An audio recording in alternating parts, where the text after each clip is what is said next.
नमस्कार, सादर वंदे। आज के कार्यक्रम में उपस्थित सभी सम्मानीय अतिथिगण, इस संस्थान के निदेशक एवं मेरे साथियों, आज की इस पावन तिथि, इस पावन भूमि में आप के समक्ष उपलब्ध होने का, उपस्थित होने का मौका मिला, जो बहुत खुशी की बात है। मेरे से पहले मेरे सम्माननीय वरिष्ठ नागरिकों एवं सम्माननीय अतिथियों द्वारा विभिन्न विषयों पर आपको मार्गदर्शन दिया गया। मैं आप लोगों को मेरी क्षमता एवं अनुभव के अनुसार आपको कुछ सुनाना चाहूँगा। उम्मीद है आपको पसंद आएगी। और अभी रुकिए, ताली बजाने का समय आएगा, आप टाइमिंग का इंतज़ार करिए। टाइमिंग का बड़ा खेल है यहाँ पर, टाइमिंग का बहुत ही बड़ा खेल है यहाँ पर।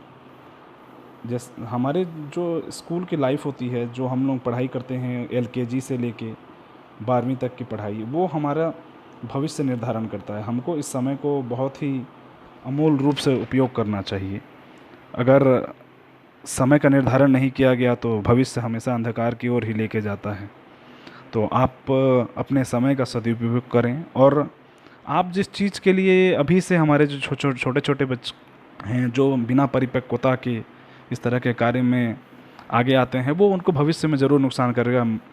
मैं जो चीज़ बोलना चाहता हूँ काफ़ी लोग समझ गए हैं। अगर सब लोग समझ गए हैं जिस चीज़ के लिए मैं मना कर रहा हूँ, तो ज़रूर ताली बजाएंगे। समझ गए हैं, चलिए चलिए। मैं जिस ओर ले जाना चाहता था, आज की युवा पीढ़ी इतनी समझदार है कि स्वयं ही वहाँ पहुँच गई। बहुत खुशी की बात है।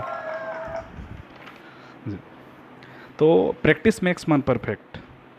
अगर आप निरंतर प्रयास कर रहे हैं, निरंतर अभ्यास कर रहे हैं, तो आप कभी फेल नहीं होंगे। जब भी प्रैक्टिस और परफेक्शन की बात आती है, मुझे एक ही शख्स का नाम याद आता है जिनसे मैं बहुत ज़्यादा इंस्पायर हुआ हूँ, और आपको उनके बारे में आज बताना भी चाहूँगा, जिनका नाम था लांस नायक ध्यान सिंह। उनका एक कहना था, ज़िंदगी में जिद्दी इंसान ही इतिहास रहता है, ऑर्डिनरी आदमी जो होता है वो केवल अपनी ज़िंदगी बिता के यहाँ से चला जाता है।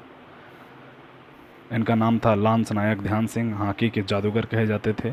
ये दिन में तो सूर्य की रोशनी में प्रैक्टिस करते ही थे, रात में चंद्रमा की रोशनी में भी प्रैक्टिस करते थे। इसलिए इनके अपार क्षमता को देखते हुए चंद्रमा की रोशनी में प्रैक्टिस करने के कारण इनका नाम ध्यान सिंह से ध्यानचंद कर दिया गया।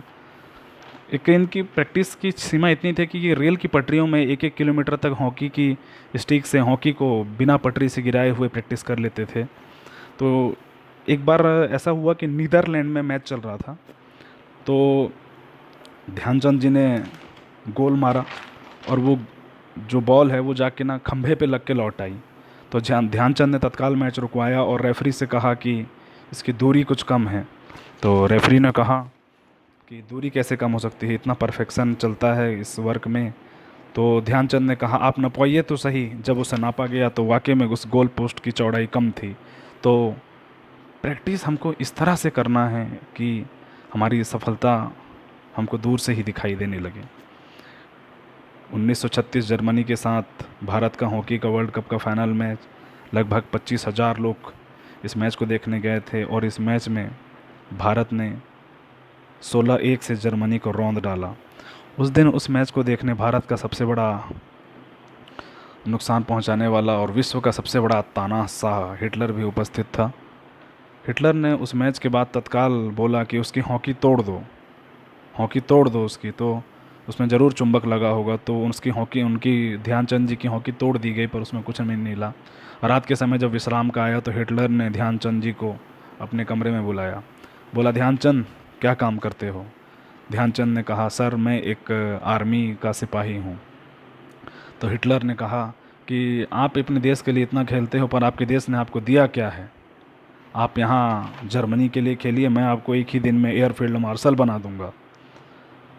तो बात जब देश के आगे, तो ध्यानचंद ने कहा कि सर ये मेरी जिम्मेदारी हो या ना हो, मेरे देश की जिम्मेदारी नहीं है कि वो मुझे आगे बढ़ाए, पर मेरी जिम्मेदारी ज़रूर है कि मैं अपने देश को आगे लेके जाऊँ। तो ध्यानचंद जी ने वहाँ साहब लौटाया।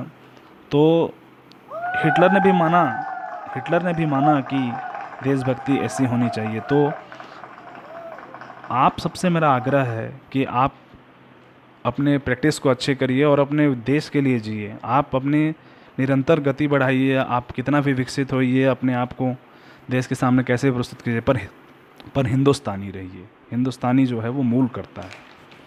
इतना कहकर मैं अपने बाकी साथियों का समय भी नष्ट नहीं करना चाहूँगा। जय हिंद, जय भारत।